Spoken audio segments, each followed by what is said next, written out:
Hi everybody. This video is going to be about my log cabin again. I'm going to show you my most difficult engineering problem. Not the hardest problem, but the one that was the most difficult to solve. And it's not a typical problem you have with log homes, so this video probably won't be useful to many other people. But while I'm here, I'll show you some of the projects that I'm working on recently.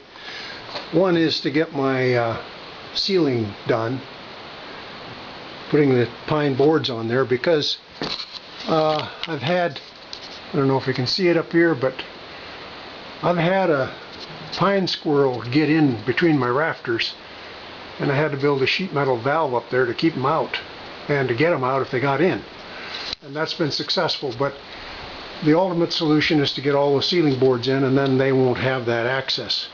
So I have all the material under this tarp, all the ceiling boards, 1x8 pine boards, and I have a rack here for staining them and varnishing them, and then as I stain them and varnish them, I stack them up here and then install them as I get time. That's been a project that's been kind of low priority, and I do it when I get time, and I haven't worked on it for a little while. The main project that I want to show you this summer has been to fix a drainage problem back here behind my cliff. My building is built up against this cliff. The water collects down in there, and I sort of made a mistake, not really, but in building those piers, the pads for the columns, you can see I tied them right into the bedrock, and that left a space between each one of those piers that water would collect in. And I was smart enough to embed pipes in the bottom of those pads. I was not clever enough to get the elevations exactly right, so I made a mistake right on the one the bucket is sitting on. That one was too high, too low. So instead of routing the water through that pipe, I have to route the water from the top of the pad down on both sides. So it won't accumulate on the top very much because it's right at the peak. But I poured concrete in this space here. That's what you're seeing. And then routing it out this side of the rock. But the problem is this is a high side of the rock, and to make it run around this corner, I had to chisel a 5-inch hole through granite underneath that porch plank, and there's hardly any room down there, so it's really a hard job. I've only got about 3 inches of granite to go. I need to buy a longer bit to reach it, and that'll be kind of the last of the project. Now, I'm going to go down here. I just now this morning finished chiseling away the concrete on the last channel, because this channel was nice and high. We poured, before I go down here, the concrete I had left over pouring these, I used to make a set of stairs, and I'll come around and show you those. I'm kind of proud of them, and that's them. It used up all my concrete exactly, and it'll make it easy to climb up onto the high rock, which is one of the features of my property here. This unusual rock formation that's right behind the building.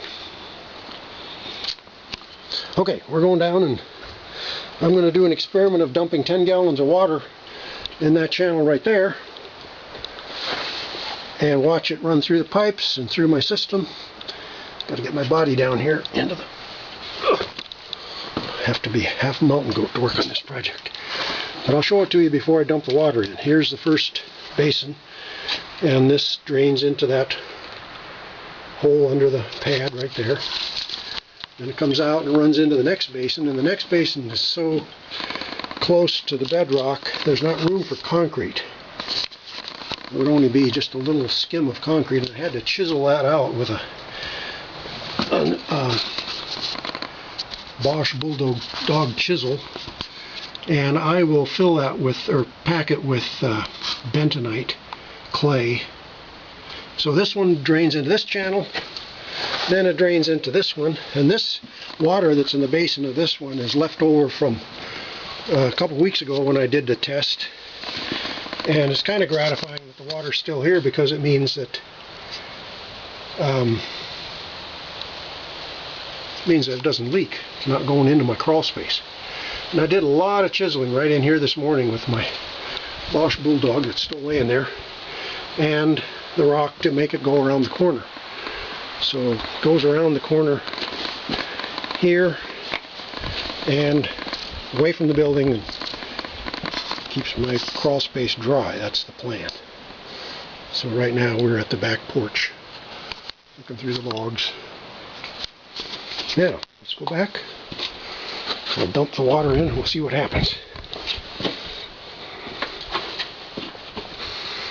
I don't know if I'm holding this camera at a good angle so you can see what I'm doing, but I'm walking along the face of this cliff like a mountain goat. Okay, we have 2 5-gallon buckets, and we'll dump them in and see what happens. Here goes number 1.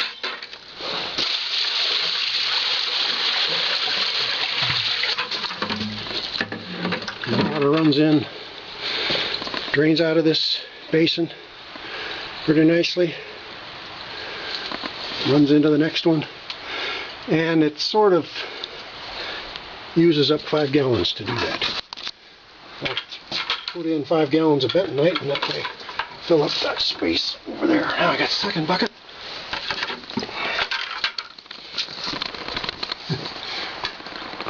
Amateur photographer there. Amateur video man.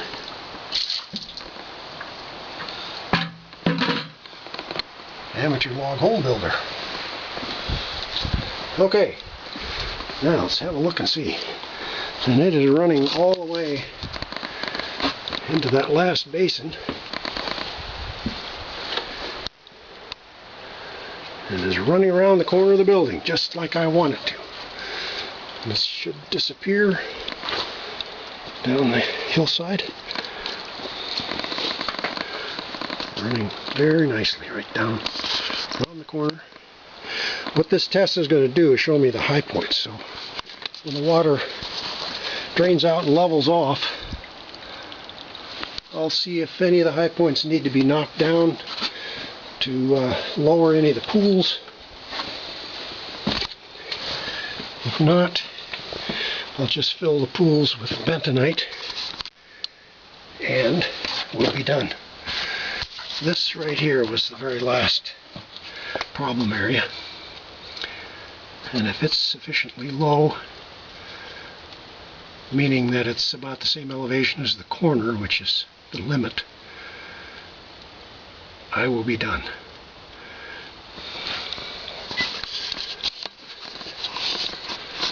So I don't know